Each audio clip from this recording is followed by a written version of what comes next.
dari kelompok 4. Sebelumnya izin memperkenalkan diri, nama saya Anissa Amalia. Nama saya Bella Puspita. Nama saya Bella Kumalasari. Nama saya Almas Andalis. Di sini kami akan membahas materi tentang faktor-faktor penghambat terjadinya perdagangan internasional.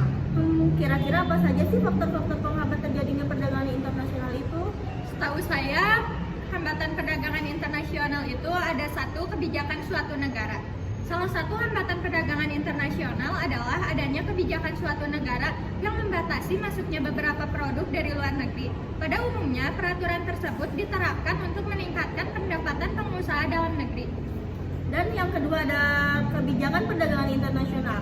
Seringkali kebijakan ekonomi dan politik menjadi hambatan perdagangan internasional. Pada umumnya, pemberlakuan pembatasan produk impor merupakan alasan mengapa perdagangan internasional menjadi berkurang dari sisi kualitas.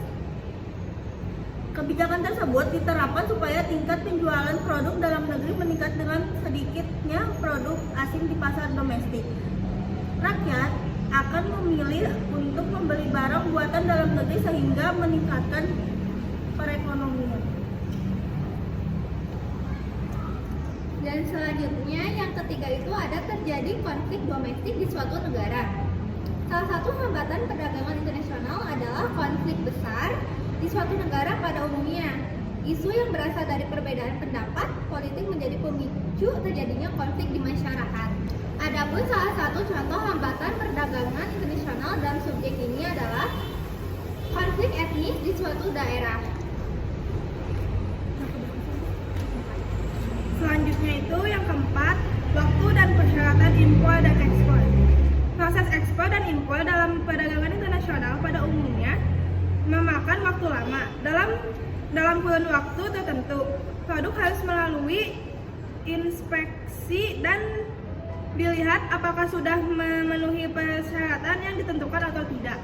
Dan yang kelima ada perbedaan mata uang. Dalam kegiatan perdagangan antar negara, biasanya pihak eksporter akan meminta pembayaran dilakukan dengan mata uang negaranya. Sebagai contoh, Jepang membayarkan ekspor minyak dalam rupiah ke Indonesia. Dan yang keenam ada kualitas sumber daya manusia.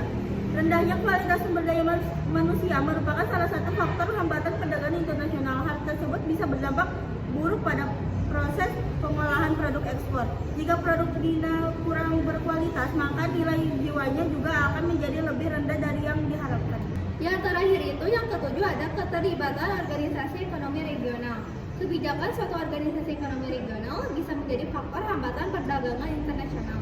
Dalam hal ini, peraturan tertentu dapat menghalangi masuknya produk ekspor dari beberapa negara tertentu yang tidak termasuk sebagai anggota organisasi. Menurut kelompok kami, Kesan-pesan belajar ekonomi itu Sangat menyenangkan sekali ya. dan belajar itu cukup kayak nyantai gitu nggak sih? terus ulangannya tuh macem-macem cara Ada yang di Telegram, iya Google Beragam, Form, wah. beraneka ragam, banyak Dan sekali. mengasihkan gitu, kayak games-games gitu. Ya, banyak. Jadi kita itu enjoy ngerjainnya juga. sekian dari kelompok kami. kami.